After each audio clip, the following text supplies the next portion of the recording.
تم جو قربانی کرتے ہو جانور کے اوپر چھری چلاتے ہو تو تمہاری قربانیوں کے جانور کا خون اور اس کا گوشت اللہ کے پاس نہیں پہنچتا.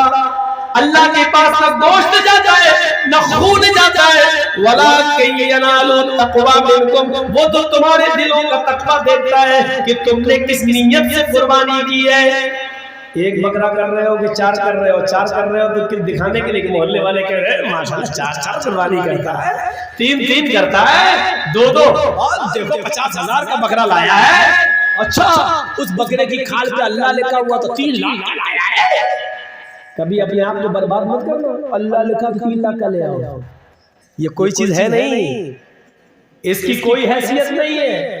یہ تو اللہ کی قدرت ہے. کسی کھال پر اگر لکھاوٹ میں اللہ آ جائے تو اس کا یہ مطلب نہیں ہے کہ اس کی قیمت 3 لاکھ دے دو 4 لاکھ دے دو. کھال کہاں جائے گی؟ کھال تو وہیں جانا ہے جہاں جائے گی. کھال لے کے آپ کیا کریں گے؟ اس کے بالوں پہ اگر لکھ گیا بال اس کے بن گئے، اس پہ ایسا لکھا اللہ، اس کی قیمت بیچ دے اللہ لکھا ہے، محمد لکھا ہے. ارے اس کی شکل بن جاتی ہے. بال کچھ ایسے بن گئے وہ میم کی شکل لے لیا، کچھ بال ایسے بن گئے وہ ایک کی شکل لے لیا، کچھ بال ایسے بن گئے پھر اس نے میم کی شکل لے لی، کچھ بال ایسے کر کے ہو گئے پھر اس نے دال کی شکل. اب دیکھ رہے ہیں تو محمد لگ رہا ہے جبکہ یہ کچھ ہے ہی نہیں. لکھ جانے سے اس کی قیمت نہیں بڑھ جائے گی. اگر کسی چیز کے لکھ جانے سے اس کی کھال کی قیمت اور بکرے کی قیمت بڑھ گئی ہوگی تو قرآن کریم آج کروڑوں نہیں اربوں روپے میں لکھتا، کیونکہ وہ اللہ کے کلام سے لکھا ہوا ہے، اللہ کے کلام سے بھرا پڑا ہے. اگر ایک قرآن کریم تم 100 200 300 روپے میں لیتے ہو، اس کی قیمت اس سے زیادہ دینے کے لیے تیار نہیں ہو تو ایک بکرے کے 3 4 لاکھ میں تم کیسے خریدو؟ تمہاری عقل ماری جاتی ہے؟ عقل میں تمہارے پتھر گھس گئے؟ ارے بھینس کا گوشت تو ہم لوگ کھاتے ہیں، گوبر تمہارے کھوپڑیوں میں کیسے بھرا ہوا ہے؟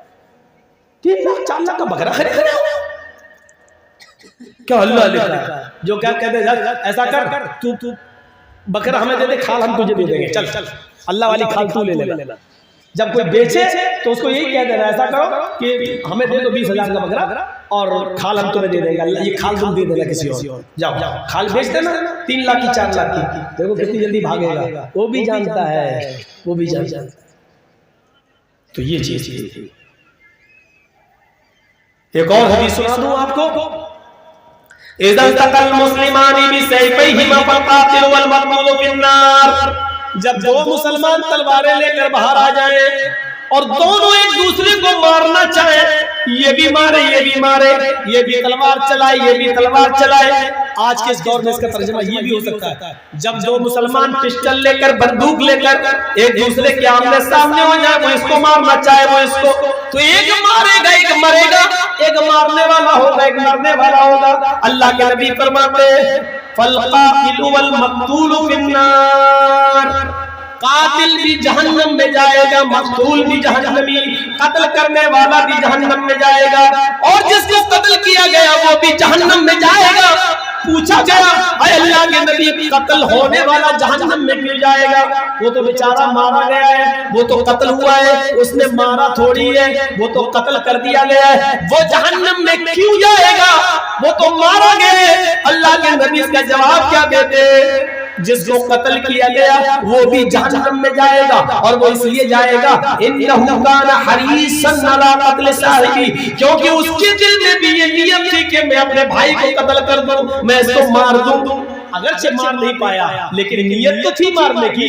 نکلا تو تھا تلوار لے کے مارنے، نکلا تو تھا بندوق لے کے مارنے، لیکن موقع نہیں لگ سکا، مر گیا، مار نہیں پایا لیکن نیت تھی مارنے کی، اس لیے وہ بھی جہنم میں جائے گا. اللہ سنتا ہے. مانگو دعائیں تہجد میں کتنی مانگو، مانگو 2 رکعت نفل نماز پڑھ کے اٹھی اور دعا مانگی اللہ میرے بھائی کو کینسر ہے، اللہ میرے باپ بیمار ہے شفا دے، اللہ میری ماں بستر پہ لیٹی ہے شفا دے، اللہ یہ پرابلم وہ پرابلم رکھو اس کے سامنے. دعا مانگنے کا صحیح طریقہ یہ ہے مسجد سے مجبور و بے بس امام پر اپنی دھوس مت چلاؤ، اپنی حکومت مت چلاؤ. اصل میں ہم علماء نے بھی اپنی وقت اور قدر و قیمت کم کر لی. آج ہم مسجد کے جاہل متولی کی سن لیتے ہیں. مولانا صاحب کیا بات ہے، یہ مسجد میں پانی کیوں نہیں آ رہا ہے؟ آپ نے بھرا کیوں نہیں ٹنکی؟ مولویوں کو یہ دل دیکھنا پڑا۔ امام بخاری رحمت اللہ علیہ جنہوں نے بخاری شریف، یہ دلی والے امام بخاری کی بات نہیں کر رہے، امام بخاری رحمت اللہ علیہ اپنے وقت کے امام، اور جس ملک میں یہ رہتے ہیں اس ملک کا بادشاہ ان سے کہہ رہا ہے امام صاحب میرے بچے کو بھی کچھ پڑھا دیا کرو، اتنے بچوں کو پڑھا رہے ہو قرآن و حدیث، میرے بچوں کو بھی تعلیم دے دیا کرو۔ انہوں نے کہا ٹھیک ہے آپ کے بچے کو میں تعلیم دے دوں گا، کوئی دقت نہیں۔ ایک ہفتے کے بعد امام بخاری رحمت اللہ علیہ سے بادشاہ ملا، کہا امام صاحب کیا بات ہے، کسی مسجد میں ملاقات ہو گئی، کیا بات ہے آپ ہمارے گھر آئے نہیں؟ میں 10 دن سے یا ہفتے بھر سے انتظار کر رہا ہوں آپ کا، کیا آپ ہمارے گھر آئیں گے، ہمارے بچے کو پڑھائیں گے؟ آپ سے 5-6 دن 10 دن پہلے ملاقات ہوئی تھی، آپ نے کہا تھا پڑھا دیں گے، آپ آئے نہیں میرے گھر۔ امام بخاری کا جواب بادشاہ کو کیا تھا؟ نہیں آپ کا بچہ ہمارے گھر آیا ہی نہیں، آپ کا بچہ ہمارے گھر آتا تو ضرور میں پڑھاتا۔ تو بادشاہ نے کیا کہا، میرا بچہ آپ کی جھونپڑی میں آ کے پڑھے گا، آپ کو آنا پڑے گا میرے محل میں۔ امام بخاری رحمت اللہ علیہ فرماتے ہیں بادشاہ سلامت سے سوری، یہ نہیں ہوگا مجھ سے، آپ کے بچے کو میرے گھر آنا پڑے گا، اور ہاں میری جھونپڑی میں آنا پڑے گا، اور اس سے بھی 2 قدم آگے بڑھ کر سن لیجئے بادشاہ سلامت صاحب، آپ کے بچے کو میری جھونپڑی میں آ کے اسی چٹائی پر بیٹھنا پڑے گا جس چٹائی پر ہمارے محلے کے اور غریبوں کے بچے بیٹھ کر پڑھتے ہیں۔ الگ سے آپ کے بیٹے کے لیے میرے پاس کرسی، صوفے اور مخمل کا کوئی انتظام نہیں ہوگا، آپ کے بیٹے کو اسی چٹائی پر بیٹھ کر پڑھے۔ یہ جواب تھا اس زمانے کے علماء کا بادشاہوں کو، نہیں عادت تھی کسی کی سننے کی۔ قرآن و حدیث کا علم میرے پاس سنائے گا تو، کتاب و سنت کا علم میرے پاس، اور غلامی کروں گا میں تمہاری۔ جانتے ہو اس جرم کی سزا ان کو کیا ملی؟ بادشاہ نے ان کو شہر چھوڑنے کا حکم دے دیا، اور امام بخاری رحمت اللہ علیہ کو شہر ہی نہیں ملک چھوڑنا پڑا۔ وہ اپنے بیوی بچوں کو لے کر شہر بستی ملک سے نکل گئے، دوسری بستی میں چلے گئے، لیکن انہوں نے ہجرت کر جانا گوارا کر لیا، ملک چھوڑ دینا گوارا کر لیا، بادشاہ کی غلامی کرنا گوارا کر لیا۔ علماء اپنے وقار کو سمجھیں، علماء اپنے مقام کو سمجھیں، اور آپ لوگ بھی سمجھیں، علماء کے مقام کو سمجھنے کی کوشش کیجیے، ان کی عزت کریں۔ یاد رکھیے یہ مٹ گئے تو پیدائش سے لے کے موت تک سارے کام مولوی کام آتا ہے۔ مولوی آپ کے مرنے کے بعد جنازہ پڑھانے والا بھی کوئی نہیں، قدر کیجیے، قدر۔ والذین یبیتون لربہم سجدا وقیاما والذین یقولون ربنا اصرف عنا عذاب جہنم ان عذابها کان غراما۔ اللہ کے نیک بندے، سچے بندے، اللہ کے سچے غلام تو وہ ہیں جو اپنی زبان سے جہنم سے پناہ مانگتے رہتے، کہتے رہتے ربنا اصرف عنا عذاب جہنم، اے اللہ جہنم کا عذاب بڑا سخت ہے، اے اللہ جہنم کا عذاب ہم سے ہٹا لے، بہت سخت ہے، چمٹنے والا ہے، بہت ہی برا ٹھکانہ ہے وہ جہنم۔ جو یہ کہتے رہتے ہیں، یہ سچے بندوں کی پہچان بتائی۔ اللہ اور بندے میں رشتہ کیا ہونا چاہیے؟ ایک مثال، وہ ہے مالک اور میں ہوں، ہم ہیں غلام۔ غلام کی ڈیوٹی کیا ہونی چاہیے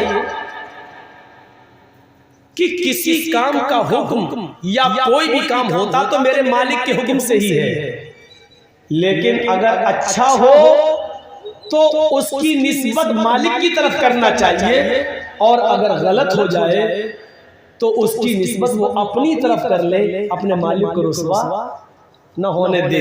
یہ مالک اور غلام کے درمیان ایک فرق ہوتا ہے۔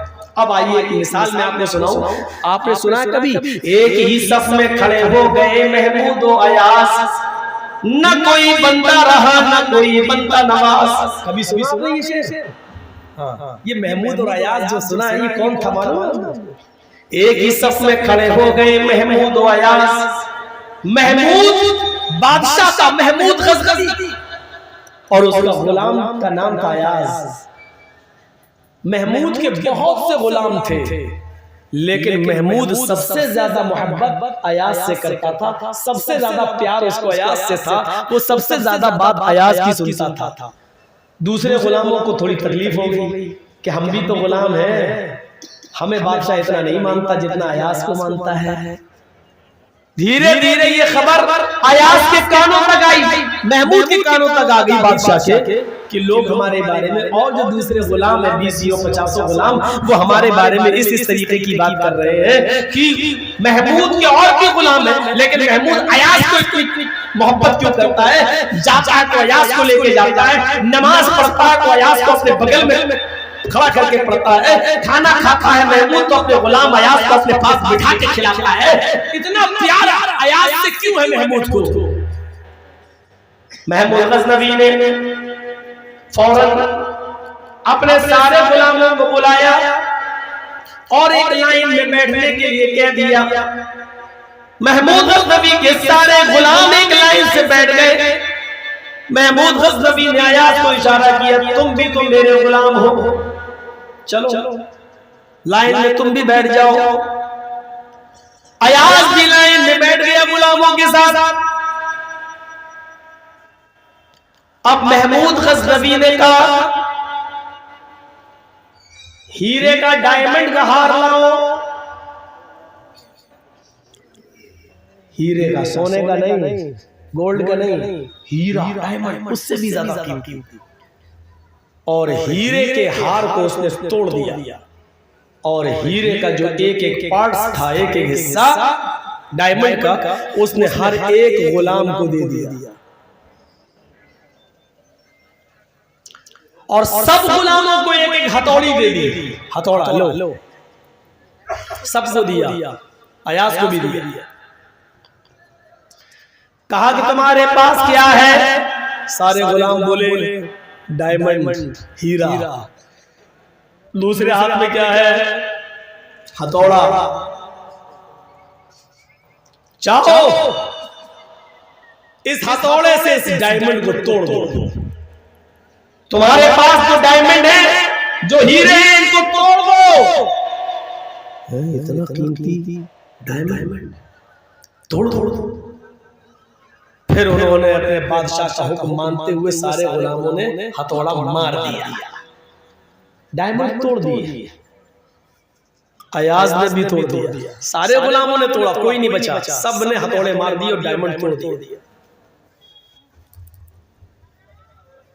اب محمود نے ایک ایک کر کے سب سے پوچھا تم نے ڈائمنڈ کیوں توڑا؟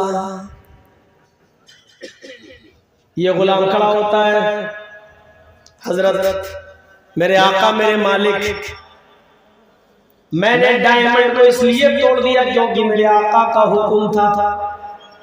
ڈائمنڈ کی قیمت میرے آقا کے حکم سے بڑھ کر نہیں تھی, اس میں چاپلوسی بھی تھی اور تاریخ کی تھی اور حکم.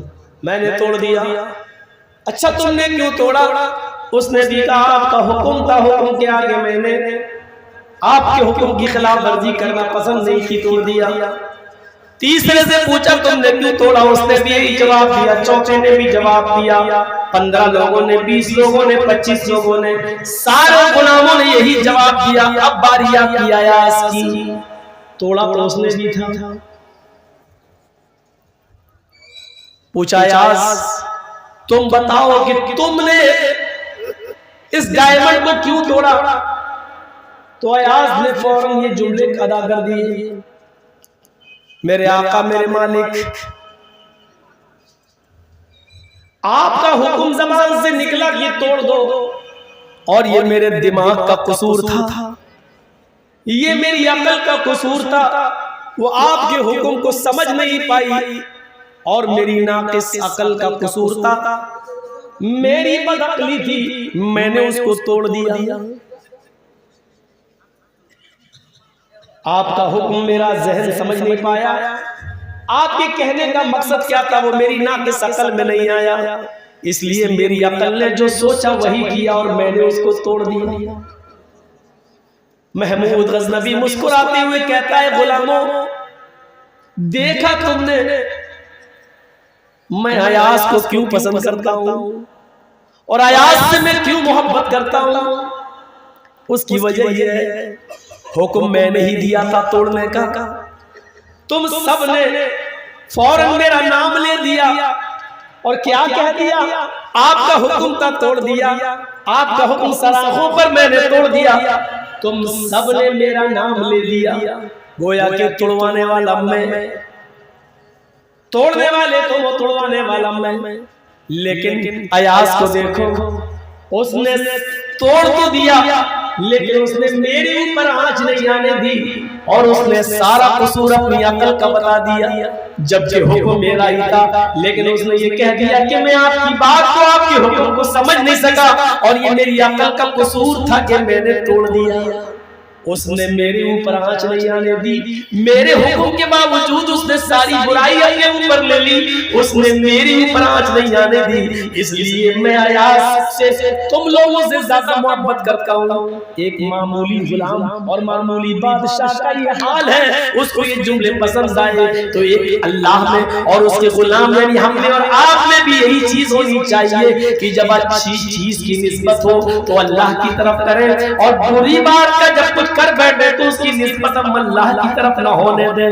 یہی بندے کا اور اللہ کے درمیان، یہی مالک اور اس کے غلام کے درمیان فرق ہونا چاہیے۔ جب بندہ بے نمازی تھا، چور تھا، شرابی تھا، جواری تھا، زناکار تھا، لیکن اچانک نماز پڑھنے لگا، 5 وقت کا نمازی ہو گیا، تہجد گزار ہو جائے تو وہ یہ کہے یہ میرے رب کا احسان ہے میرے اوپر کہ اس نے مجھے گناہوں کی دلدل سے نکال کر ہدایت کی راہ دکھا دی ہے، ہمیں حق پر گامزن کر دیا ہے۔ وہ اللہ کا نام لے، اچھا کام کرے تو اس کی نسبت اللہ کی طرف کرے، اور جب اس سے کوئی برا کام ہو جائے، جب شراب پیے اور جوا کھیلے اور زناکاری کر کے آئے تو یہ نہ کہے کہ میں نے اللہ کے حکم سے کیا، بلکہ وہ اس کی نسبت میری طرف نہ کرے بلکہ اس کی نسبت وہ شیطان کی طرف کر دے کہ نہیں اللہ نے تو مجھے اس دنیا میں بھیجا تھا اور سوچنے اور سمجھنے کی عقل دی تھی، لیکن اس شیطان نے مجھے بہکا دیا ہے اور مجھ سے غلط کام کرائے ہیں۔ سچا بندہ وہ ہوتا ہے جو میری طرف کسی غلط کام کی نسبت نہیں کرتا ہے۔ میرے پیارے ساتھیوں،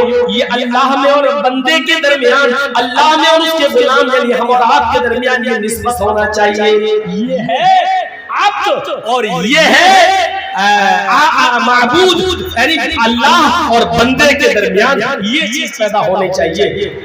ابھی عبادت پہ ہم آئے کہاں ہیں؟ ابھی نماز اور روزے کی طرف تو چلے ہی نہیں ہے، ابھی تو عبادت کا پہلو آپ کے سامنے آیا ہی نہیں ہے، ابھی تو میں نے صرف یہ بتایا کہ بندہ بندگی تو بعد میں، پہلے بندے اور رب کے درمیان ایک تعلق تو مضبوط ہو جائے، یہ رشتہ ہو۔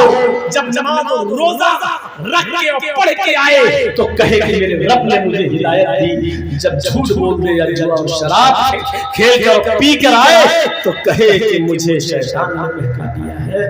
برے کام کی نسبت اللہ نہ کرے، تب اللہ بھی اس بندے سے پیار کرتا ہے کہ نہیں میرے بندے نے میری طرف غلط کام کی نسبت نہیں۔ بہت سے لوگ تو ہوتے ہیں تو یہی کہہ دیتے ہیں میں کیا کروں، جب اللہ کے حکم کے بغیر پتہ نہیں ہلتا تو میں چوری بھی کر رہا ہوں تو اللہ کے حکم سے کر رہا ہوں، نماز پڑھ رہا ہوں تو وہ بھی اللہ کے حکم سے نہیں پڑھ رہا ہوں، اللہ چاہتا تو ہمیں نماز پڑھوا دیتا، اللہ خود چاہ رہا ہے کہ نہ پڑھے، اللہ خود چاہ رہا ہے چوری کرے، نہیں پہنچ پاؤ گے وہاں تک۔ اسی لیے میں نے یہ مثال دی محمود اور ایاز کی، جب معمولی بادشاہ خوش ہو رہا ہے ایاز کے جملے سے جبکہ اس نے حکم دیا ہے، لیکن پھر بھی جب اس کا نام نہیں آیا تو خوش ہو رہا ہے کہ دیکھو اس نے غلط کام کی نسبت میری طرف نہیں کی، جبکہ حکم میں نے دیا۔ اللہ کتنا خوش ہوگا جب بندہ اللہ سے یہ کہے گا کہ اللہ میں نے شراب پی، جوا کھیلا، مجھے شیطان نے بہکا دیا، اللہ تو مجھے ہدایت دے، تو اللہ کو بھی خوش۔ یہ چیز سمجھنے کی ہے۔ اور اب آئیے، عبادت ہوتی ہے دل کی گہرائی سے، عبادت ہوتی ہے اخلاص سے۔ آپ کوئی بھی کام کریں گے اس میں آپ کی نیت دیکھی جائے گی، نیت انما الاعمال بالنیات، اچھے صالح اعمال کا دار و مدار نیت پر ہے. نماز پڑھ رہے ہیں، اب سنیے، اب عبادت آ گئی، اب آئیے عبادت. اب عبادت میں بھی دیکھیے عبادت بندگی جو آپ کر رہے ہیں یہ کیا ہے. آج کون سا دن ہے؟ سنیچر. مان لو آج جمعہ ہے، مان لو آج جمعہ ہے، مسجد بھر گئی ہے. سنیچر کو مسجد خالی تھی، اتوار کو اور کم لوگ ہو گئے تھے. وہ دنوں کے حساب سے ہوتا ہے. سنیچر کو تو جمعے کے دن عصر میں کوئی زیادہ لوگ ہو جائیں گے، مغرب میں بھی پاک رہتے ہیں نا، نہائے دھوئے رہتے ہیں، تو مسجد کی نمازیوں کی تعداد بڑھ جاتی ہے. اب جیسی سیٹرڈے لگا 8-10 کم ہو گئے. کیوں؟ اب وہ باقی نہیں رہے. اور منگل بدھ ہوتے ہوتے بالکل مسجد میں وہ ایک صف بھی نہیں رہتی ہے، 5-6 آدمی. کبھی کسی مسجد کا تو حال یہ ہے کہ مؤذن اذان دیتا، مؤذن نماز پڑھتا. جرجیت صاحب آپ کے گاؤں میں آئے جمعہ پڑھانے کے لیے، دیکھا مسجد بھری پڑی ہے. تل رکھنے کے لیے سنیچر کو مسجد خالی تھی، اتوار کو خالی تھی، پیر سوم کو خالی تھی، منگل کو خالی تھی، بدھ کو نہیں آئے. جمعرات کے دن بھی ہم نے ہٹیا کی بازار کا، مسجد میں نہیں دکھائی دیے. جمعے میں پہلی صف میں بیٹھے ہیں، پہلی صف میں 11 بجے آ کے بیٹھے. سعودی عرب کا رومال بھی ڈال لیا، جنت الفردوس بھی لگا لی، آگے بیٹھے. جرجیت صاحب خطبہ دے رہے ہیں، دیکھو آگے. یہ تو کل تو دکھا نہیں تھا، پرسوں بھی نہیں دکھا، جی آج ماشاءاللہ بڑی ہدایت. جرجیت صاحب نے نماز جمعہ پڑھایا، جمعہ پڑھانے کے بعد آگے بیٹھے ہوئے ایک آدمی سے پوچھ لیا، ماشاءاللہ آج تو آپ اگلی صف میں آئے تھے، کل تو نہیں دکھے تھے، پرسوں میں نہیں دکھے، پورا ہفتہ نہیں آئے، آج ولی صاحب آج جمعہ ہے. کیا ہے؟ آج جمعہ ہے. اچھا جمعہ ہے، مطلب جمعے کو اللہ تعالیٰ دیکھتا ہے، بقیہ دن نہیں دیکھتا ہے. نہیں ایسی بات نہیں ہے. پھر آج جمعہ ہے، اس کے منہ سے جمعہ نہیں نکلا. اچھا مطلب یہ ہے کہ جمعے کے دن نماز پڑھ کے اتنا ثواب مل جاتا ہے کہ پھر پورے ہفتے نہ ہو تو چلے گا، پورے ہفتے کا کور ہو جاتا ہے. ارے نہیں مولانا، ایسی پڑھنا تو اور بھی دن چاہیے. کیوں نہیں پڑھے تھے؟ تو آج کیوں آ گئے ہو؟ آج جمعہ ہے. ارے وہی تو میں پوچھنا چاہ رہا ہوں، آج جمعہ ہے تو آج کیوں آئے ہو؟ اس کا مطلب اللہ تعالیٰ صرف جمعہ ہی کو دیکھتا ہے، بقیہ دن نعوذ باللہ اندھا ہو جاتا ہے. کیا؟ ارے نہیں مولانا، کس بات کا؟ آج نہائے دھوئے ہیں، آج کیوں؟ آج بہت اچھا دن تھا. بقیہ دن خراب ہے.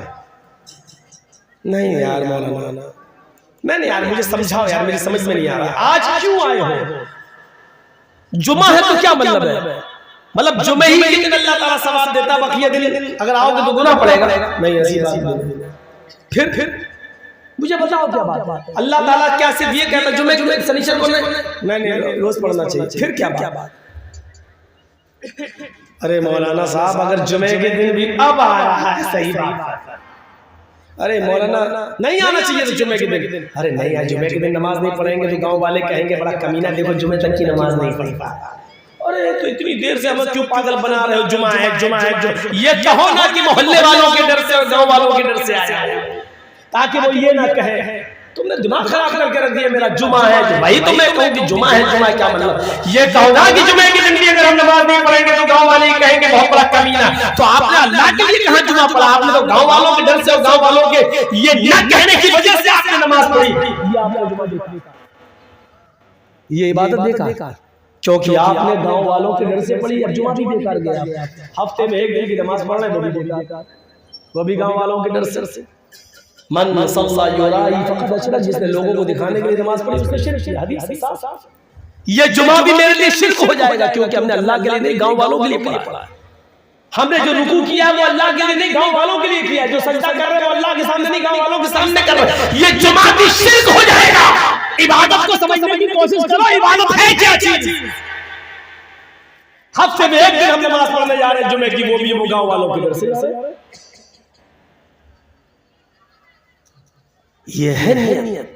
ہم نہ تو عبادت صحیح کر رہے ہیں، نہ اللہ کے بندے ہی صحیح سے بنے ہوئے ہیں، نہ ہم اس کو معبودی صحیح طریقے سے جانتے ہیں،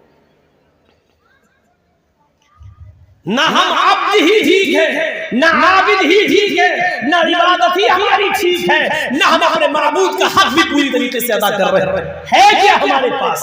ہم عبادت سے آج ہٹ نہیں رہے، صرف عبادت پر ہماری تقریر ہو رہی ہے. مجھے بتائیے تو کہاں ہے یہ ہمارے پاس؟ اب عبادت بھی ہے تو کیسی ہے؟ اللہ اکبر. سامنے گھڑی بھی لگی ہوئی ہے،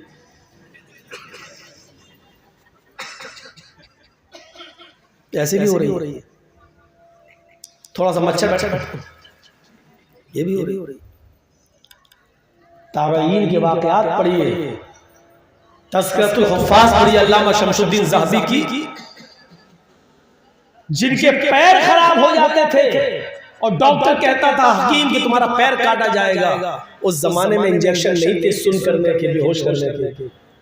تو وہ تابعین حضرات ہمارے بزرگ وہ یہ کہہ دیا کرتے تھے کہ جب میں نماز پڑھنے لگوں تو میرا پیر کاٹ دے، کیونکہ نماز میں میرا دماغ اللہ کی طرف اتنا لگ جاتا ہے کہ پھر میں ایسا منہمک ہو جاؤں گا کہ پیر کاٹنے کی تکلیف ہمیں نہیں کی. ایک وہ نماز تھی ہماری، ایک مچھر کاٹتا تھا،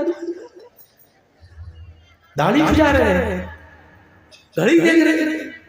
یہ عبادتوں کا حال ہم نماز پڑھ اور پھر کہہ رہے ہیں ہمارے اوپر آفتیں آ رہی، ہمارے اوپر مصیبتیں آ رہی. جو میں سر بسجدہ ہوا زمین پر تو آسمان سے آنے لگی یہ ندا. جو میں سر بسجدہ ہوا زمین پر تو آسمان سے آنے لگی یہ ندا. تیرا دل تو ہے صنم آشنا، تجھے کیا ملے گا نماز میں. میرے بندے تو نماز میں مجھ سے مانگ رہا ہے اللہم اغفر لی ورحمنی وہدنی وعافنی ورزقنی. میرے بندے تو مجھ سے دعا مانگ رہا ہے اہدنا الصراط المستقیم صراط الذین انعمت علیہم. لیکن میرے بندے میں تجھے دوں تو کہاں سے دوں تو کہتے دوں. جو میں سر بسجدہ ہوا زمین پر تو آسمان سے آنے لگی یہ صدا. تیرا دل تو ہے صنم آشنا، تجھے کیا ملے گا نماز میں.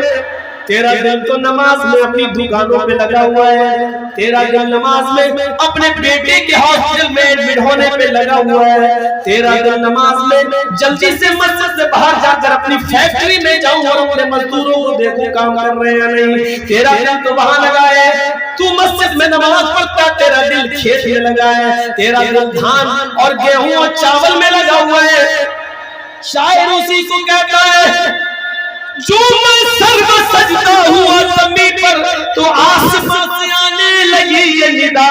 تیرا دل تو ہے صنم آشنا، تجھے کیا ملے گا نماز میں. او میرے بندے میں تجھے دوں تو کہاں سے دوں، کیسے دوں.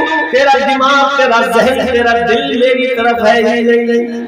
وہ نمازیں نہیں چاہیے اللہ کو، ایسے سجدے نہیں چاہیے اللہ کو. سجدہ تو وہ چاہیے جو ابراہیم علیہ السلام نے کیا تھا. سجدہ تو وہ تھا، وہ ہوتا ہے جسے اللہ میں اقبال نے کہا وہ ایک سجدہ روح زمین جس سے کانپ جاتی تھی. وہ ایک سجدہ روح زمین جس سے کانپ جاتی تھی. اسی کو ترستے ہیں آج منبر و محراب. اس سجدے کی ضرورت ہے مسجد کے زمین پر، مٹی پر، سادہ زمین پر اپنی پیشانی کو رکھ کر سبحان ربی الاعلیٰ کہنے کی، سبحان قدوس رب الملائکۃ والروح کہنے کی، سبحانک اللہم ربنا وبحمدک اللہم اغفر لی. یہ سب رکوع کی دعائیں ہیں اور سجدے کی دعائیں ہیں.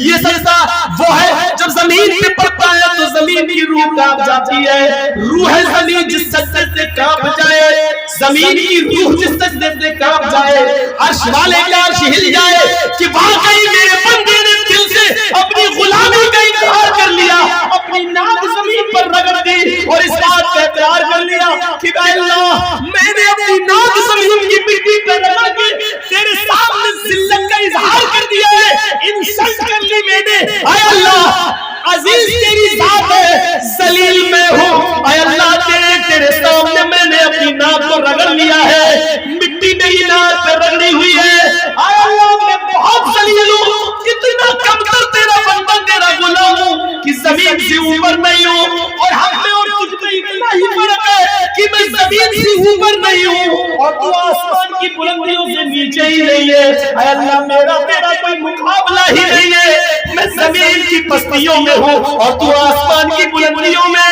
اللہ میری حیثیت یہ ہے، تیرا مقام وہ ہے، جب تک ایسا سجدہ نہیں ہوگا تب تک روح زمین نہیں کانپے گی، اور جب روح زمین نہیں کانپے گی تو دوسرے سجدوں کی اللہ کو ضرورت بھی نہیں ہے، ایسے سجدے کی ضرورت ہے، وہ ہے کہ سجدہ روح زمین جس سے کانپ جاتی ہے اسی کو ترستے ہیں آج منبر و محراب، اس سجدے کی ضرورت ہے، یہ چوروں والے سجدے کی نہیں، سبحان رب اللہ سبحان رب اللہ سبحان رب اللہ، اس کوے کی چونچوں کی ضرورت نہیں ہے، سجدے میں جا رہے ہو تو احساس ہونا چاہیے، سجدے میں گئے تو پہلے ناک پھر ماتھا، جب سجدے سے اٹھ رہے ہیں تو پہلے ماتھا اور پھر ناک، یہ اٹھائیے، جائیں تو پہلے ناک ہونی چاہیے اور اٹھے تو پہلے ماتھا اور بعد میں ناک، یعنی جاتے وقت بھی پہلے زمین پر ناک ہو اور اٹھتے وقت بعد میں بھی ناک اٹھے، یہ اس بات کی دلیل ہے کہ اللہ کہتے نہیں ہم لوگ تیرے بیٹے کی شادی ہو گئی آئے گا تو میرے گھر ہمیں منا لے، ناک رگڑواؤں گا تجھ سے، یہ ناک رگڑوانے والا جملہ سمجھتے ہو کیا مطلب؟ یعنی تیری بے عزتی کروں گا، کیا مطلب ہوا ناک رگڑوانے کا؟ ناک رگڑنا پڑے گی تجھے، یعنی تجھے میرے ہاتھ پیر جوڑنا پڑیں گے، ذلیل ہونا پڑے گا، بس اللہ کہتا ہے تم ناک رگڑو، اللہ کہتا سجدہ کرو، اللہ کہتا سجدے میں جاؤ تو پہلے ناک زمین پر ہو، اٹھو تو پہلے پیشانی بعد میں ناک، یعنی دیر میں ناک کیوں اٹھے، یہ رگڑنے کا مطلب کیا ہے؟ ایک بندہ اس بات کا احساس کرتا ہے کہ میرے پروردگار میں نے تیرے آگے اپنے آپ کو ذلیل کر لیا ہے، عزیز تو ہے، ذلیل تو ہمیں، اور اچھا لگتا ہے یہ ناک رگڑنے کا معاملہ سعودیہ کا بادشاہ، پاکستان کا وزیر اعظم اور بڑے سے بڑے منسٹر اور بڑے سے بڑے نیتاؤں کو بھی کرنا پڑتا ہے اگر مسلمان ہے تو، یعنی وہ اس بات کا اقرار کرتے اللہ دنیا میں ہم کچھ بھی ہو سکتے ہیں لیکن تیرے گھر میں آنے کے بعد ہم بے بس بندے ہیں اور ہم ذلیل ہیں، عزیز تیری ذات ہے، پھر اللہ کا وعدہ ہے میرے بندو جتنا تم میرے سامنے ذلیل بنو گے، جتنا اپنے آپ کو میرے سامنے جھکاؤ گے اور گراؤ گے، ہم لوگوں کی نظروں میں تمہیں اتنا ہی باعزت بنا دیں گے، ہم لوگوں کی نظر میں تمہیں اتنا ہی پیارا بنا دیں گے، اور دیکھ لو آج جو سب سے زیادہ نمازی ہے، سب سے بڑا تہجد گزار ہے، جو سب سے زیادہ عبادت کرتا ہے، آج ہم میں سے کتنے لوگ اس کی عزت کرتے ہیں، اس کو اپنے گھروں میں بلاتے دعوت دیتے ہیں، اس کی عزت کرتے ہیں اور اس کو میرے بھائیوں اپنے بستروں پہ بٹھاتے ہیں اور اس کی خاطری کرتے ہیں اور جوڑتے ہیں کہ بڑا نیک ہے، عبادت گزار بندہ ہے، ہم اس کی عزت کرتے ہیں، یہاں تک کہ بہت سے کافروں کی عورتیں مسجد کے باہر کھڑی ہو جاتی ہیں اور مسجد سے نماز پڑھنے والوں کے لیے کھڑی رہتی ہیں، جب وہ نکلتے ہیں تو اپنے چھوٹے چھوٹے بچوں کے اوپر وہ دم کرواتی ہے، پانی کے لیے کھڑی رہتی ہے، وہ پانی کے اوپر بھی دم کرواتی ہے، حالانکہ نہیں کروانا چاہیے، ہاں بچوں پر دم کیا جا سکتا ہے، میرے پیارے ساتھیوں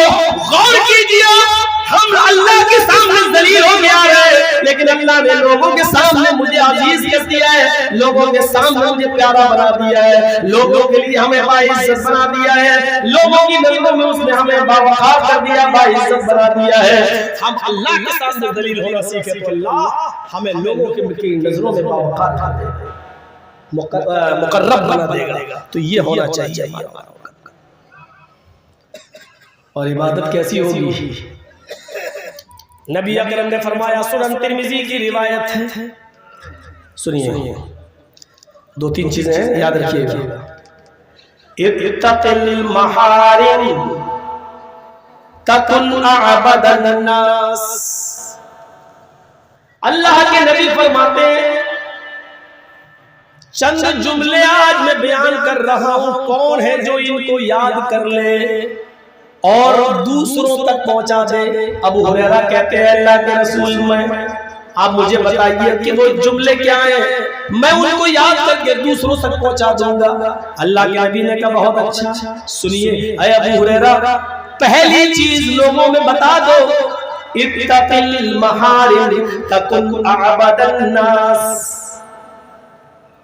حرام چیزوں سے بچ جاؤ، اتق المحارم، حرام کاموں سے بچو، حرام چیزوں سے بچو، تکن اعبد الناس، تو تم سب سے بڑے عبادت گزار بن جاؤ گے۔ عبد اور عبادت سے ہٹ کر بات نہیں ہو رہی ہے، تکن اعبد الناس، جتنی تم حرام چیزوں سے بچو گے اتنا ہی بڑے تم عبادت گزار بن جاؤ گے۔ پتہ یہ چلا عبادت گزار بننے کے لیے حرام کاموں کو اور حرام چیزوں کو چھوڑنا ضروری ہے۔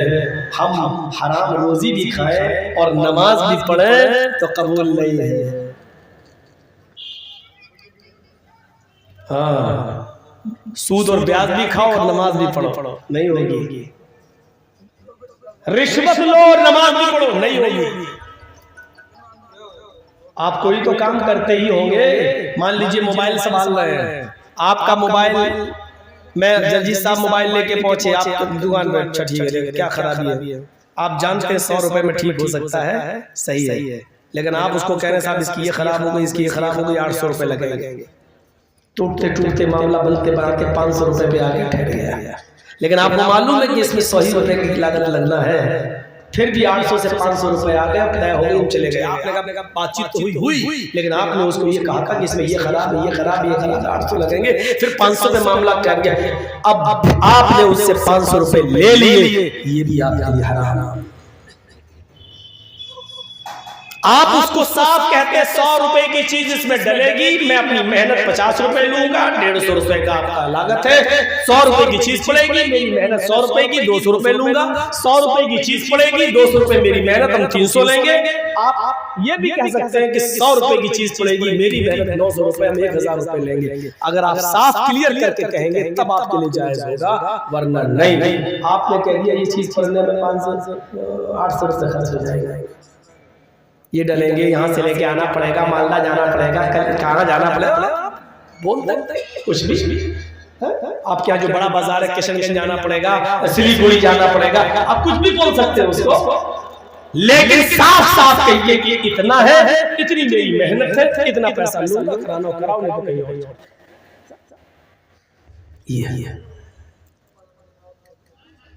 ایک آدمی گھوڑا بیچ رہا تھا اور قاضی شریح گھوڑا خرید رہے تھے، انہوں نے پوچھا گھوڑا کتنے کا ہے؟ انہوں نے کہا، گھوڑا بیچنے والے نے 300 درہم کا۔ انہوں نے کہا ٹھیک ہے، گھوڑے پہ بیٹھ گئے، میں چلا کے دیکھا، اے سنو، تم بہت سستا گھوڑا نہیں دے رہے ہو، یہ گھوڑا تو بہت اچھا گھوڑا ہے، میں نے چل کے دیکھ لیا ہے۔ نہیں، یہ گھوڑا 300 کا نہیں، 400 کا ہے۔ اس نے کہا بھائی میری طرف سے قیمت 300 درہم ہے، آپ کو اگر لگتا ہے کہ 400 کا ہے تو آپ جانیے، میں 300 سے زیادہ نہیں مانگ رہا ہوں، آگے آپ کی مرضی۔ 400 درہم دے دیے، پھر بیٹھے گھوڑا، پھر اور آگے بڑھے تھوڑا سا دیکھا، پھر آئے لوٹ گئے، سنو تمہارا گھوڑا 400 کے لائے، بہت ہی اچھا، یہ 500 درہم کے لائے، 100 انہوں نے کہا میری قیمت وہی ہے 300 کا، اچھا، لیکن آپ اگر زیادہ دینا چاہیں تو آپ کی مرضی، 500 دے۔ وہ بار بار گھوڑے پہ بیٹھتے گئے، بار بار بڑھاتے گئے، اور یہ معاملہ بڑھتے بڑھتے 800 درہم تک پہنچ گیا۔ 800 درہم میں طے ہوا، پھر وہ گھوڑا لے کے چلے۔ 2 دن کے بعد پتہ یہ چلا کہ وہ آدمی بہت ہی مجبوری میں گھوڑا بیچ رہا تھا، اس لیے اس نے مجبوری میں 300 روپے ہی میں بک جائے، میرا کام بن جائے۔ یہ 2 دن کے بعد پتہ چلا۔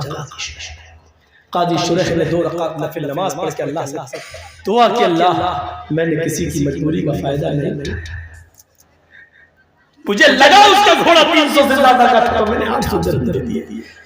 اللہ آج مجھے پتا چلا ہے کہ اس کی قیمت وہ مجبوری ہوئی۔ دیکھ رہے ہیں مجبوری کا کسی کا فائدہ مت اٹھاؤ، اس کی بیٹی کی شادی ہونے والی ہے، یہ زمین تو بیچے گا ہی۔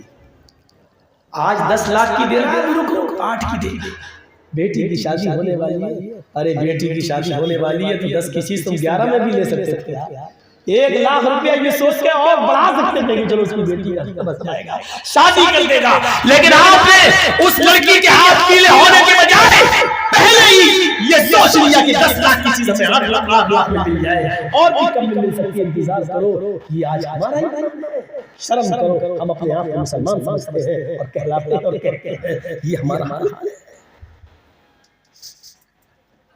ہم کہاں ہیں؟ کس جگہ پہ کھڑے ہیں ہم؟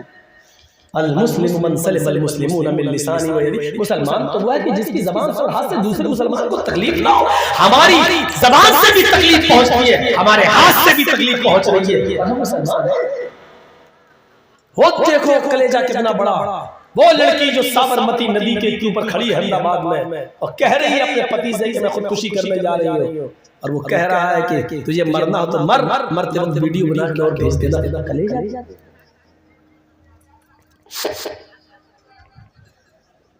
کہاں ہے ان کے بھائی؟ بتائیے یار، آپ 1.5 گھنٹہ ہو گیا عبادت میں بول رہا ہوں، اب آپ کہہ رہے ہیں کہ منتر پڑھی ہے، اتنا اچھا ٹاپک کو آپ نے پورا خراب کروا دیا۔ سوچیے ہم کہاں کھڑے ہیں؟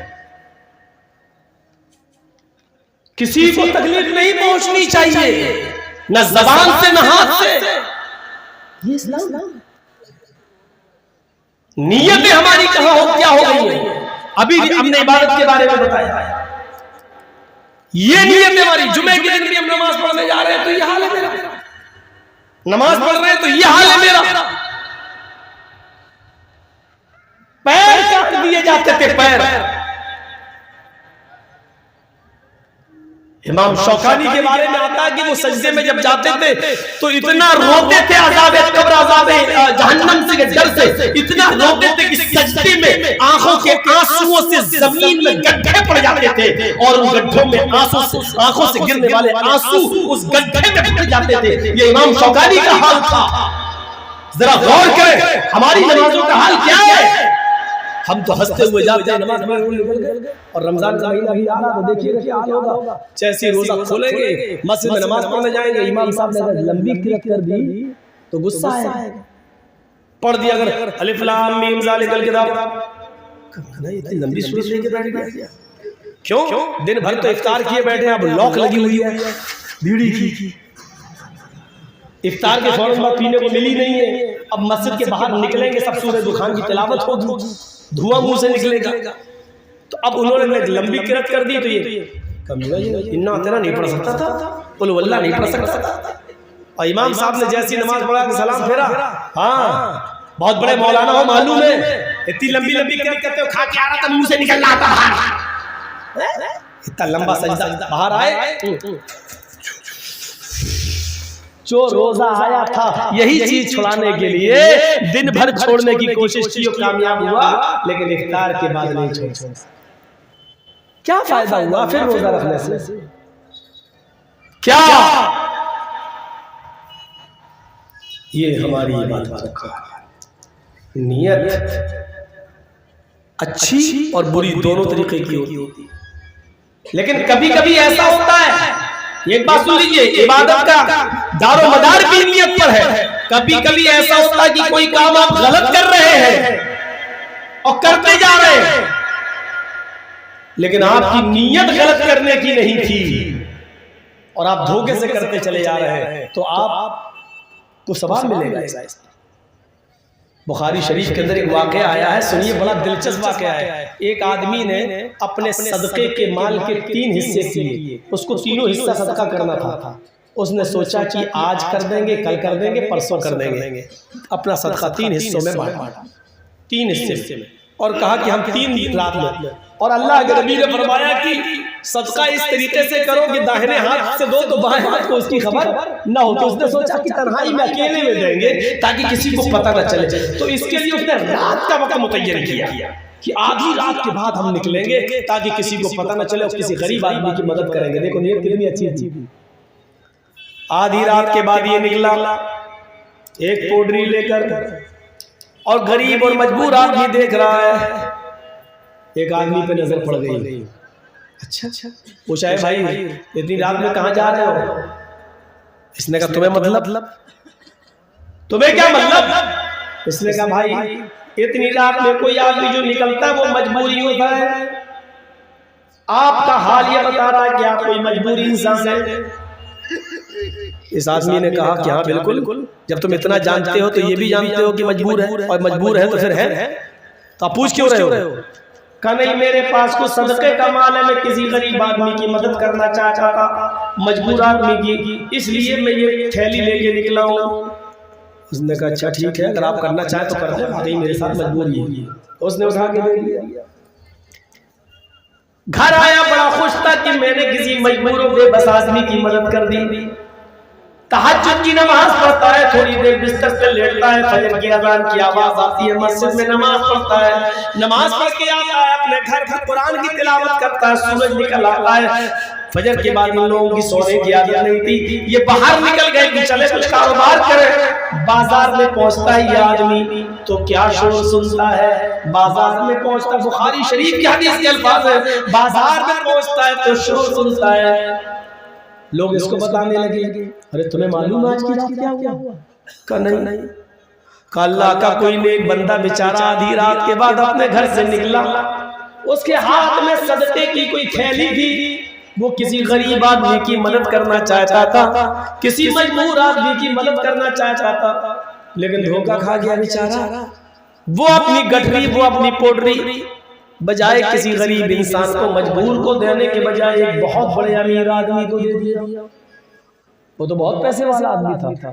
اس نے کہا اچھا، یہ بتایا بھی نہیں کہ وہ میں تھا، پول کھل جائے گی، میں تو کیوں اپنی نیکی بتاؤں۔ یہ گھر آیا، آ کر دعا کرتا ہے کہ الہ العالمین، اے میرے پروردگار، اے میرے رب، تو اچھی طریقے سے جانتا ہے کہ میری نیت غریب کی مدد کرنے کی تھی، میری نیت تھی کہ میں کسی غریب کی مدد کروں، لیکن میں تو غریبی کی مدد کرنے کے لیے نکلا تھا، لیکن اب دھوکے سے کسی امیر کو دے گیا، جو گناہ کا کام ہے، کیونکہ صدقہ امیر کو جائز ہی نہیں ہے۔ دھوکے سے میں دے گیا تو اس لیے میری گرفت نہ کرنا ہے اللہ، یہ میری نیت نہیں تھی۔ چلیے آج دوسری پوٹری دوں گا، اللہ آج میری مدد کرنا۔ دوسرے دن آدھی رات کے بعد پھر نکلتا ہے کہ کسی غریب کی مدد کروں، کوشش کر رہا ہے کہ کسی غریب کو ڈھونڈوں، 1 کلومیٹر 2 کلومیٹر دور چلا جاتا ہے، ایک آدمی نظر آتا ہے، اس نے دیکھا، پوچھا تم کون ہو؟ اس نے کہا بھائی رات میں کون نکلتا ہے؟ کہا کیا بات ہے، کچھ مجبور نظر آ رہے ہو؟ اس نے کہا جی ہاں میں مجبور ہوں۔ کہا کیا مجبوری ہے؟ کہا مجبوری کیا، میرے بچے بھوکے ترستے کھانے پینے کے لیے، میں رات کے تاریکی میں نکل رہا ہوں، شاید کوئی مجھے کام مل جائے، مزدوری مل جائے، محنت مل جائے، یا اللہ کا کوئی بندہ مل جائے جو میری مدد کر دے۔ اس نے چپکے سے اس کے ہاتھ میں تھیلی دے دی، لو کسی کو بتانا نہیں۔ یہ چلا گیا، گھر آیا، آج خوش تھا، آج تو یقیناً میں نے کسی غریب کی مدد کی ہے، اور وہ اس لیے کی ہے کیونکہ اس کے بچے بھوکے تھے، اور وہ رات میں اپنے بچوں کی بھوک کے لیے کچھ روزی روٹی کی تلاش میں نکلا تھا۔ فجر کی نماز پڑھتا ہے، مسجد جاتا ہے، نماز پڑھ کے پھر گھر آتا ہے، قرآن پڑھتا ہے، سورج نکلنے کے بعد باہر جاتا ہے، بازار سے گزرتا ہے، پھر شور ہے۔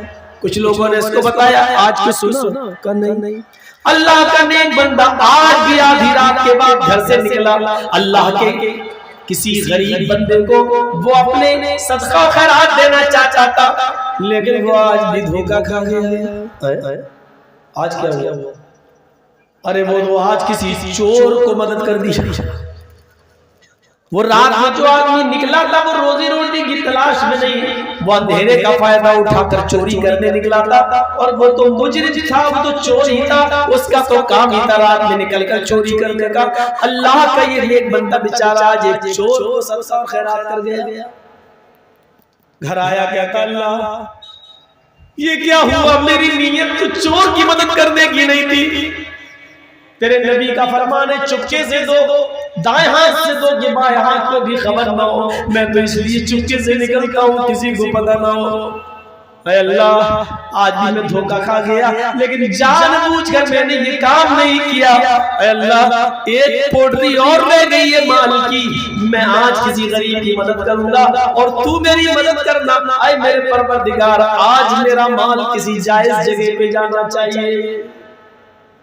تیسری رات ہے، آدھی رات گزر گئی، نکلتا ہے 4-5 کلومیٹر کی دوری طے کر لیتا ہے، کیا دیکھتا ہے دور پر کوئی بیٹھا ہوا ہے، قریب جاتا ہے تو کیا دیکھتا ہے کہ ایک عورت ہے، اس کو دیکھ کر اس نے چہرے پر اوڑھنی ڈال لی، کھکور تو اس نے پوچھا اتنی رات میں تم کہاں نکلی ہو، اکیلی عورت اکیلی ذات، اور تم یہاں کیا کر رہی ہو؟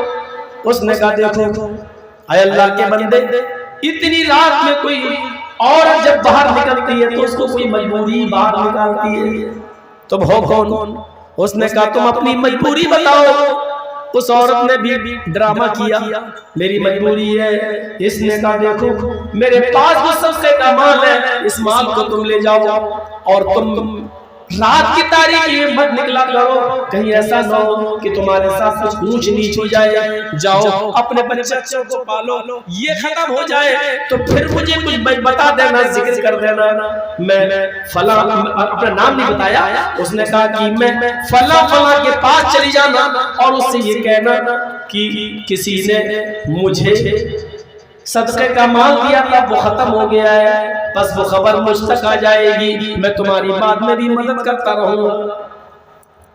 یہ عورت لے کے چلی آئی، یہ بھی گھر آ گیا، تہجد کی نماز پڑھ کے سویا، فجر میں اٹھا، نماز پڑھ کے گھر آیا، قرآن کی تلاوت کیا، پھر نکلا باہر، بازار میں جاتا ہے تو پھر شور ہوتا ہے اور لوگ اس سے ذکر کرتے ہیں اللہ کا ایک نیک بندہ آج بھی دھوکہ کھا گیا ہے، وہ نکلا تھا کسی غریب کی مدد کرنے، کسی پریشان کی حال کی پریشانی دور کرنے، لیکن آج اللہ کے اس نیک بندے نے ایک زانیہ، ایک بدچلن عورت کی مدد کر دی، ایک طوائف کی مدد کر دی، اور رات کی تاریکی میں گھر سے پیشہ ور عورت تھی، جسم فروش عورت تھی، وہ کسٹمر ڈھونڈتی تھی، وہ پیسہ لیتی عورت پر جسم بیچتی، آج اس نے ایک زانیہ کو، ایک بدچلن عورت کو صدقہ و خیرات کر دیا۔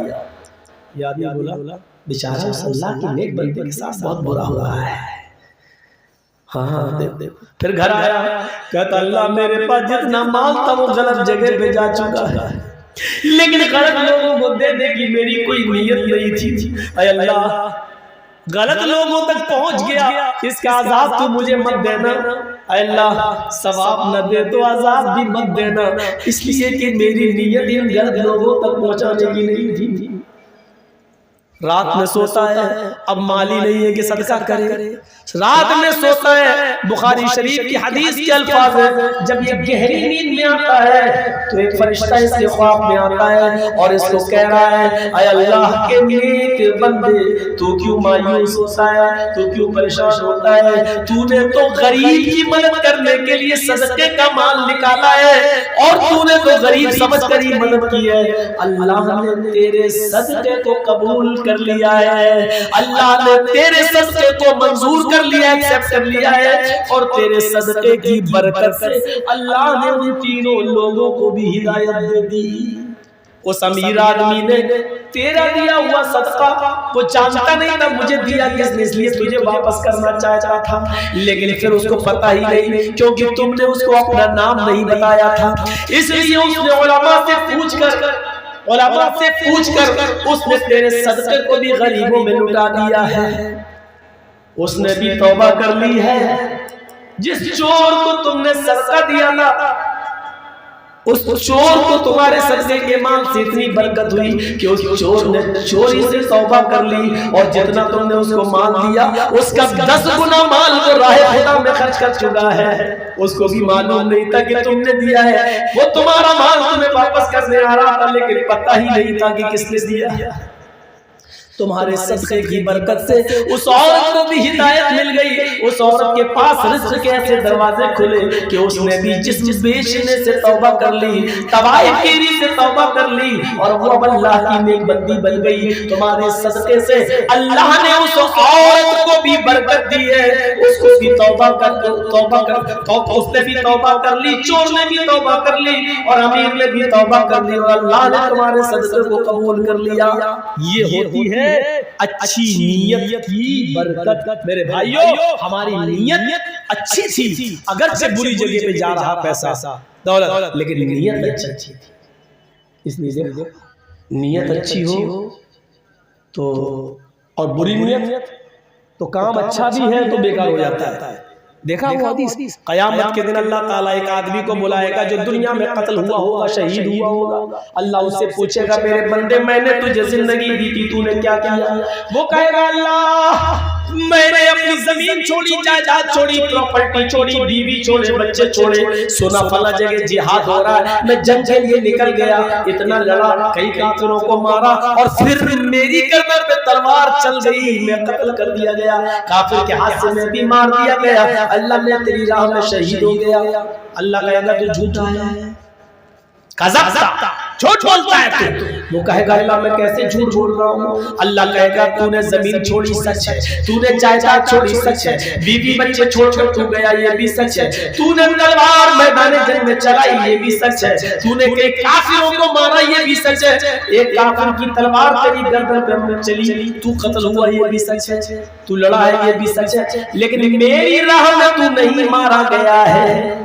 تو کہہ رہا ہے میں تیری راہ میں قتل ہوا, یہ جھوٹ ہے, میری راہ میں نہیں مارا گیا. کیا تو لڑنے کے لیے گھر سے نکلا تلوار لے کر, تو تیرے دل میں یہ نیت تھی کہ لوگ مجھے بہت بڑا بہادر کہے, لوگ مجھے بہت بڑا جری کہے, لوگ مجھے بہت زیادہ تلوار چلانے والا کہے, جنگجو کہے, تو جو چاہتا تھا تجھے ملا, تو بہادری کا تمغہ چاہتا تھا, لوگ تجھے ہیرو کہے, لوگ تجھے بہت بڑا لڑنے والا کہے, تو تیرے دل میں یہ نیت تھی, تجھے مل گئی عزت دنیا میں, اب تو میرے لیے لڑا ہی نہیں ہے, اے فرشتوں اٹھاؤ اس کو جہنم میں ڈال دو.